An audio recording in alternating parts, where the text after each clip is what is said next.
Maintenant, qu'est-ce dit la loi? Na muto longoli zemi. Eza question oyo tuninga. Bo excusez-nga, toza batami be côté mais toza effort toyeba. Il faut kotanga. La loi dit ceci. On peut ça dans l'article. Loi, la biso est un pétrole. Article 166. Article 166 du Code pénal et le Bénin. La femme qui volontairement sera fait avorter sera punie d'une servitude pénale de 5 à 10 ans. Qui dit toujours la loi si un homme fait avorter sa femme? Voilà. La loi si un homme fait avorter sa femme. On a fait dans un code pénal. Ce qui pasteur m'a financé qui docteur à l'ongolazemi. Mais on voit qui a fait avorter, c'est le médecin. Article 165 dit ceci. C'est lui qui, par aliment, breuvage, médicament, violence ou par tout moyen, aura fait avorter une femme, sera puni d'une servitude pénale de 5 à 10 ans.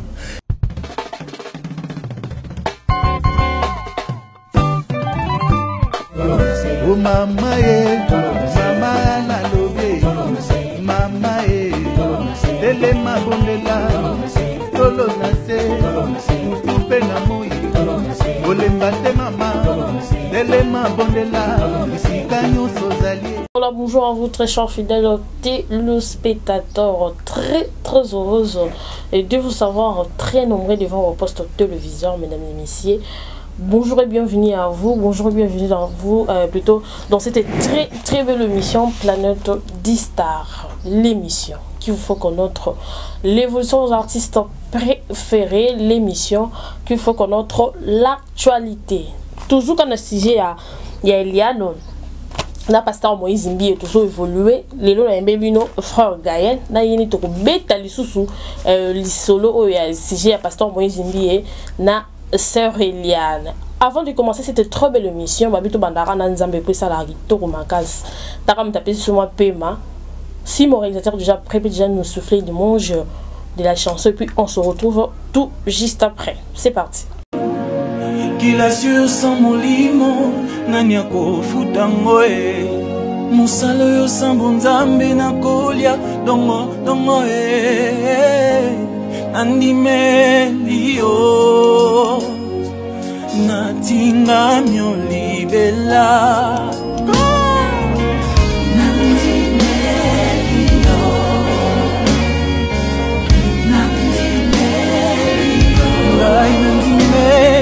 Et voilà, nous sommes de retour sur ce très beau plateau. Je sais que cette chanson a fait plaisir à tous mes très chers fidèles téléspectateurs. Bonjour à toi Gaël. Ouais, bonjour Maman Grâce. Bonne. Oui, ça va, l'Angolais Nzambe Dieu fait grâce. Ravi de te revoir encore. Et moi aussi. Quand on a sujet à pasteur Moïse Mbi, Eliane Bafé. Bah, c'est Bafé? Baféno. Baféno? Baféno. Baféno, voilà. Eliane Bafé. Lobby peu de presse. Naomi Touna, ceux qui étaient Naomi musicien, Naomi star, à côté studio, à côté studio Sili, à côté de l'album Nae, aïe Sukopo a présenté biso album Nae.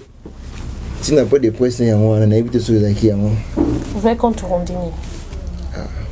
Eliane ils ont tout passé. Mais en tout cas, sous votre permission, après ça, moi, 3 personnes. On a dit beau temps, on a soutenu spirituellement. Là, je vois directement maman Anne Kalambay. Maman Anne Kalambay. Maman Anne Kalambay, on a 100% Jésus. Pasteur Carlos Kalambay, les gardiens du temple, les savoirs, les bien contrôlés. Maman Rebecca Kalambay. Papa Jean-Claude Kalambay, couple Mboa qui, papa Carlos ainsi que maman Karine, la personne qui beauté. Voilà. Il nous a que maman Eliane, le Eliane, c'est le point de presse. Et les gars qui n'ont bien, il y a sur le bel album, la chanson sur Bimisa. pour te dire jeune ça na invité ceux qui moi na RDC na comprendre le monde RDC pour comme master et c'est l'homme qui est il y a ça là pas comme master ah mais oui et bon il a Eliane au monde qui na clip na yeba ki za Eliane ba yeba peut-être kana combo te peut-être ba yeba ki tant ba yeba que non dossier moko film Eliane na yeba ki za ki fait un film ça qui vidéo clip ya yeyo mais tu connais toujours la référence et Eliane fi wana on ça la clip Moïse Mbiye c'est-à-dire ayeba na quitter peut-être de vie de nom et de prénom ayeba na quitter donc on peut me yo ngina de prénom de vie pas ayeba na quitter alors et c'est une référence pour ba yeba mais on a vu que non na Congo pour ça la bezo yebana et ça une chose facile donc elle a voulu que pour se faire démarquer na kata mboka na biso Congo pourquoi pas de dire dans le monde entier faki ayaka na canal la baje o zo sala wana yomuna ki ba manigansi ba makambe bele yena na click na ye ba créer nous on a le zo comme à niveau auto comme c'est pas point de presse donc c'est ça au reteneni na point de presse na point de presse Eliane Bafeno notre artiste notre star du moment oh papa yo combien artiste notre star du moment Yanine on start et là ça m'a fait passer au bien na émission on est trop leka il on nous a pas passé à Moïse non attends je te rappelle na me rappeler ba ndeko bazo landa biso na minito Moïse Mbiye passe ça na minito a éviter ngana ça émission na kombo na ye Moïse Mbiye dede a yebini nga pété encourager ça bon Moïse non on ça katikati vous allez malembe Moïse Mbiye a yebini pe nga pété n'a pas ni pour Eliane ni contre Eliane nana katikati parce que non comme contre Eliane pourquoi parce que ba propos teni maman to ke malembe tina suka na ebité ba ndeko ba na so ba peut raison même temps na commentaire bon peut ça raison même temps na commentaire c'est que j'ai retenu la point de presse ya star na biso Eliane ba fait les années Eliane a lobby ngaku na peut souhaiter na bi comment dans un dossier na parquet un tribunal alors ça point de presse ça vous commenter moi la publication il y a j'ai la bouche ba ndeko ba répondre c'est normal les affaires publiques ba journaliste ba na BG ba tout na ba question belé on moni à ça qui point de presse wana ngana comprendre nga et il y a na déclaration na e na point de presse par rapport à la question à l'obini il y a na lobby Batunier, pourquoi avortaki il est dans le lobby je l'ai fait yango abi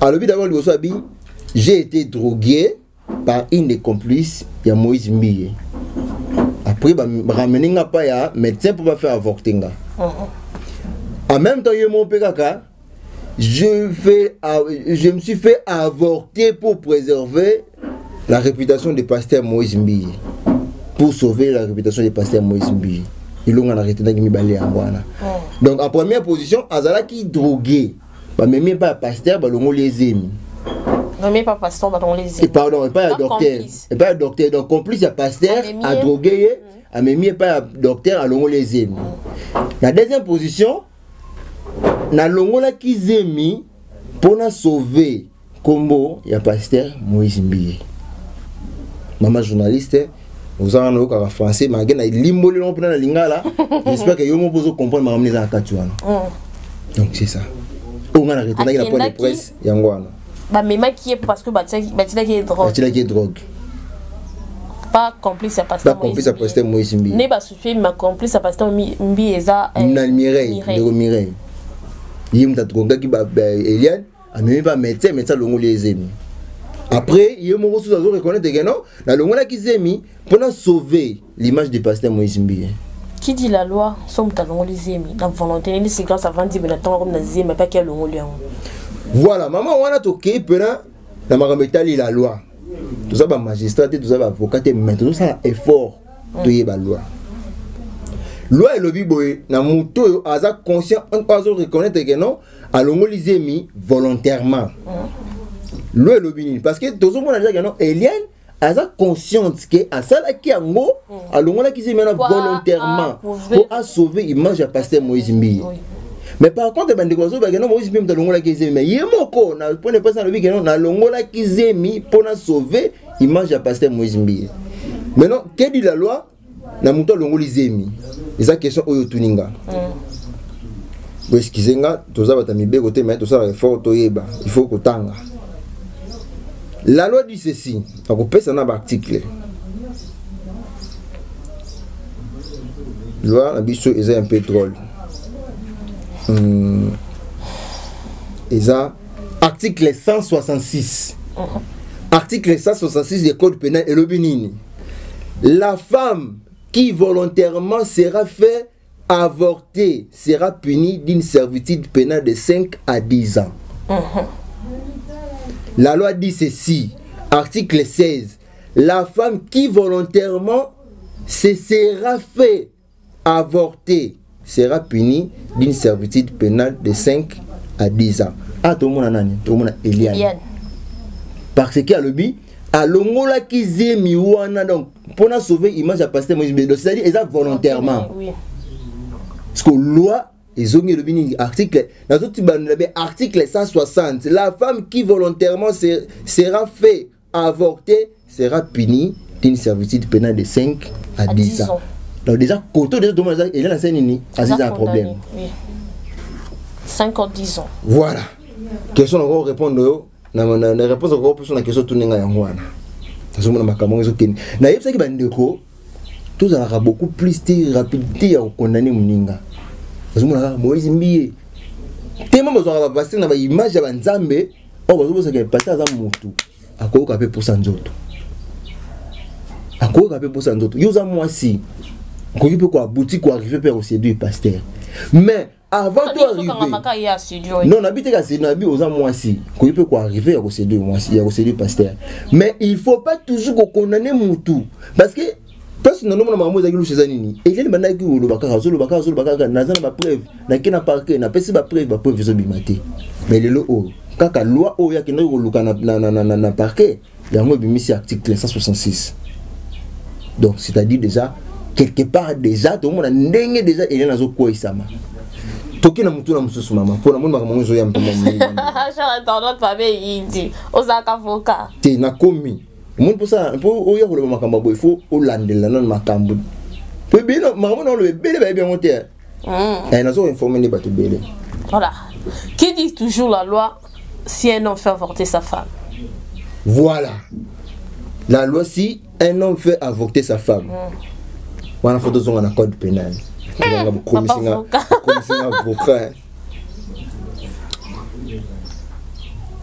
Attention avec la loi, la loi est un peu difficile. La loi est dure, mais c'est la loi. Faut tout le temps malin. Article 165. Voilà les articles 166 ou 165. Voilà. Il dit la loi quand un homme fait avorter une femme, sa femme. Sa femme. Non. C'est pas sa femme parce que c'est même pratiquement sa copine même. Voilà. Ouais. Ce qu'on a quatre dossiers oyo. Mais même sa femme oui, sa femme. OK, bien sûr, oui, sa femme. Tout ce qu'on place on oublie sa femme. Selon les dires, il y a Eliane à Biboye. L'une des complices il y a pasteur Moïse Mbé à Douga qui est même pas pasteur pour ça nini balongola ezemi. Mutalongoli Eliane ezemi zanani. Docteur. Est-ce que ça pasteur? Non. Ça pasteur té. Ce qui est pasteur, on a financé qui docteur à l'ongolazemi. Mais on voit qui a fait avorter, c'est le médecin. Article 165 dit ceci. C'est lui qui, par aliment, breuvage, médicament, violence ou par tout moyen, aura fait avorter une femme, sera puni d'une servitude pénale de 5 à 10 ans. Nabandeli, article 165. C'est lui qui, par aliment, breuvage, médicament, violence ou par tout autre moyen aura fait avorter une femme sera puni. Papa, il y a une personne qui cite, mais il y a une mobile à foutre un bon. C'est là, c'est lui qui paye. C'est la loi est commise, c'est lui qui a payé. C'est notre papa, il y a la Moïse Mbé à éviter. Tu n'as pas pour Moïse Mbé. C'est maman ton solo là t'es. On a ma loi. Tout ça on a normal. Oh, mais c'est est-ce que yo yebike l'autre fois yo yebike mon bal ton vent à moi sinon so moi ça comme dans zim attaque long là yemo bakanga non mon bal. Tu vois la loi associate. Ah? Voilà la loi associate. Au tribunal yangout. Au article 165. tribunal la loi associate. La loi associate. C'est un monté. Ah bon? Surtout qu'il a procédure. Ah bah le but non qui c'est lui qui a financé les médecins. Non. C'est lui qui par aliment, breuvage, médicaments, violence ou par tout autre moyen aura fait avorter une femme. Voilà, il est docteur. Docteur a pu se bon. Nana sala yike a avorté. Oh mais docteur. Nana sinda qui est pas docteur. Moi je pas droga qui. Oh. Il mon peu qu'on a fait ça volontairement. Mon pasteur Moïse Mbiépé. Mais tant que tu dis complice, c'est ça le côté. Il y a beaucoup de parce que ça pasteur m'a utilisé mon tout. Moïse Mbié a tenu mon tout. Et il n'est pas le but que non. J'ai été drogué par un envoyé spécial de pasteur Moïse Mbié. Non. Quand on dit complice, ça a été que non. Tout ça dit cop. Ils sont balés comme complice non. Les amis dans la plateau ils sont balés. Ils sont complices. C'est même tout le bas. Allez vite comprendre. Pourquoi on comprend ce qu'on a journaliste fait comme un pour Eliane. Oh vous avez moi dossier n'est suka là. Toké na suka. Toké ne kana bozindo.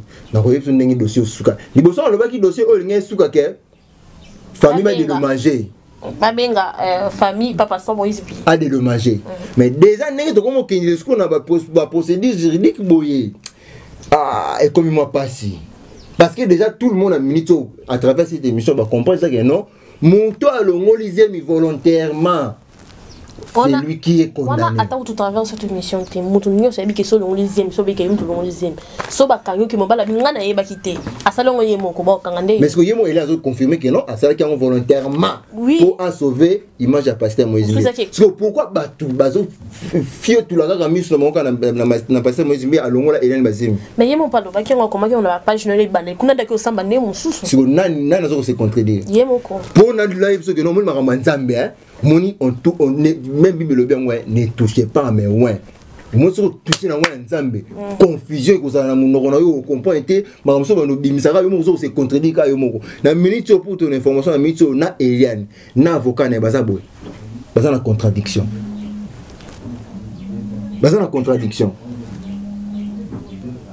aujourd'hui dossier les okendele dossier c'est comme qu'il m'a bé ya on a ce que non mosa na nzambe quand tant que Moïse Mbi Akimi Moïse Mbi Akimi gitan ce que Moïse Mbi a un problème quand c'est la frontière là nous sommes mais ça Moïse Mbi parce qu'il est connu c'est pour moi que non on touche pas au loin de Dieu bon azobo ya point oh non oui j'ai dit pas programme na est-ce que makambo il ne peut empêcher ça pas programme na et surtout que ce que non abimana Eliane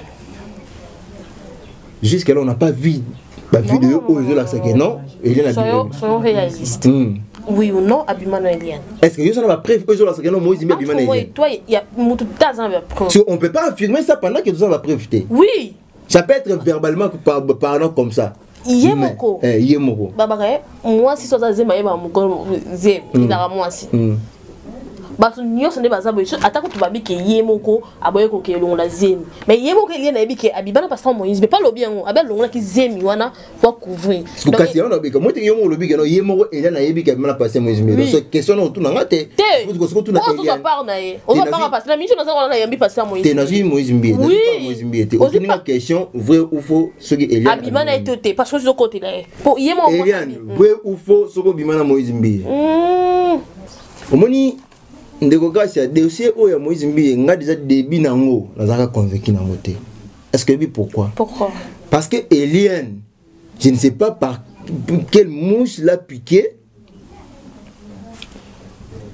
batu baye pas Eliane non baki ba takara tanasuko pour mona non dossier to kenel mabe balobi nini Moïse Mbi atindi batu ba attaquer ba avocat or et ça complot ba avocat basali nandenge nini ba moni que no dossier ndenge zo kenele mabe contradiction la tala nzambe sera permettre que mabe communauté ba communauté trouble koko na ngaba banguna na yo moko ofanda boye ba te no o makambo e komelingi batu nanga to ndenge nini ba avocat bango moko ba se créer des baises ba se créer des problèmes que non c'est fait tirer une balle pour ba nini Moïse Mbi est-ce que c'est pas que non Moïse Mbi m'attendait la batu c'est pour fouiller les dossiers à niveau dossier comédie. Et ça, une façon, il y a un dossier. Quand cet avocat dit que Eliane l'a fait pour préserver l'image du pasteur, c'est bien. En quoi c'est devient? En quoi c'est une infraction? Donc, tous ces bruits qui deviennent insupportables produits par Eliane et sa famille et sa défense va finir par faire retourner la vapeur. Donc, phrase une golbanine. Ba manigas nyonso oyo famille Eliane na complicité na ba avocat na ba sangane li Moïse Mbiye. La mathématique de soir en flèche d'aller, flèche de retour. Flèche de zungi la bango avec toute puissance. Il y a aussi la confusion. Est-ce que vous imaginez que non? Dossier dans la parquet. Mais bien que ça point de presse. Mais pendant que avocat na yo, soi-disant avocat na yo, il s'est fait tirer une balle. Aya qui avocat? Ah rien de rien, ami Betty c'est ça c'est dans l'école. Ami Betty c'est. Ah mais oui. Ouais, bah c'est scénario. Yé moi baliba, lisa scénario. Yo kasi batini mutu attaquer yo. Que non mutu dans dossier il est éliminé. So yo vous a faut tirer, OK de tirer quand dans l'école. Pour éliminer mutu facile, obete ba na mutema to na mututi. Est-ce que ça qui peut éliminer ta kebisai? Non. So ba kebisa ba remettre en garde, ba obeto lisa système. Mais ok, c'est brutalement. Brutalement, on va bêter. Mais on tire. Les ça sont on va le que non. Et rater les yeux dans les colos. Na za quand on ça ngano betama. Toi le bagano et rater les yeux dans les colos. C'est pas to. Ba ta kasi ba to. Mais tout le monde a balle mon quand dans les colos. Le sais que fait ça na mi pena na ba to. Oh mais mon anzoto to comment s'il te plaît. Tu retenir ni na procès. Na procès oyo, tu retenir que vous avez ma question dossier et aussi là nango dossier pour moi t'as l'argent ko ka ton caméra pour tu vas comprendre que non dossier c'est nango Eliane ba okangaye Eliane on l'accès médecin à longo la kese mi ba okangana médecin wana après moi zimbe batiki oui moi zimbe c'est fait au souvent non t'as dans français na suka ba commune ngana ba moi français té. C'est pourquoi la présomption, l'innocence du pasteur Moïse Mbiye est garantie par la Constitution de la République. Donc, makamwana nyonso, ce qu'il faut retenir, la présomption l'innocence du pasteur Moïse Mbiye est garantie par la Constitution de la loi. Est-ce que makamwana nyonso dans la Bible, l'article dans la Bible, et dans la Constitution de la loi de la République, c'est où tu peux retenir quand même? Mabanga. En tout cas, l'émission peut vous permettre de boire pardon. Pourquoi tu as trop chaud? Na boire pour na éclaircir ba dossier et gagner ngezo kende. Pour moi non, Satan a muto. Mais moi Satan sera bien une erreur. A quoi une erreur type à quoi ici yo pour quoi yami. Et moi Eliane ndenga aussi là. Eliane aussi là na niveau mon gozo idété. Pe bokanye. Bokanga est obligatoire. Bokanga est obligatoire. Gozo Satan gozo. Eliane akosila lokola mungu na bilei. Pelisoni ko beta ma pelisute. Na ndibe sute ka ofana mboko. Donc yimu mtai pesa okini. Okini exil na dana. Ba colonie. Ngana. Swahili. Jean ba Swahili. Okini exil na Kisangani. Ba bande. On passe par moyen de bien. On m'a pas mis s'il te plaît.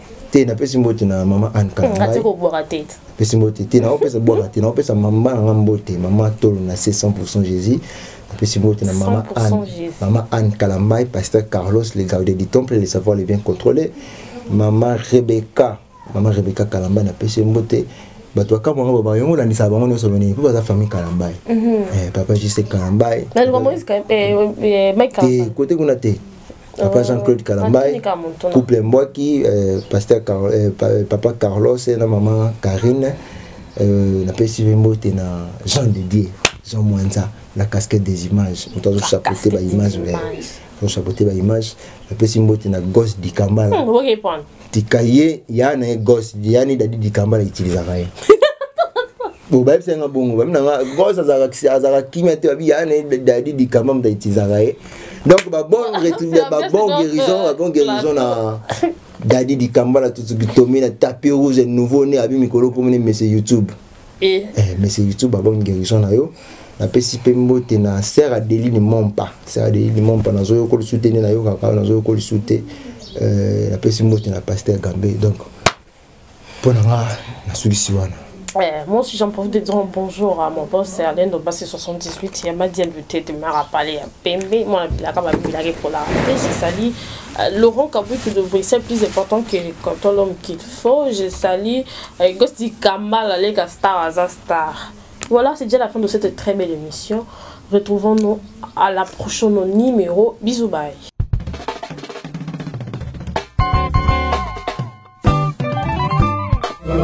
Oh mama mama na lobe mama lele mabondela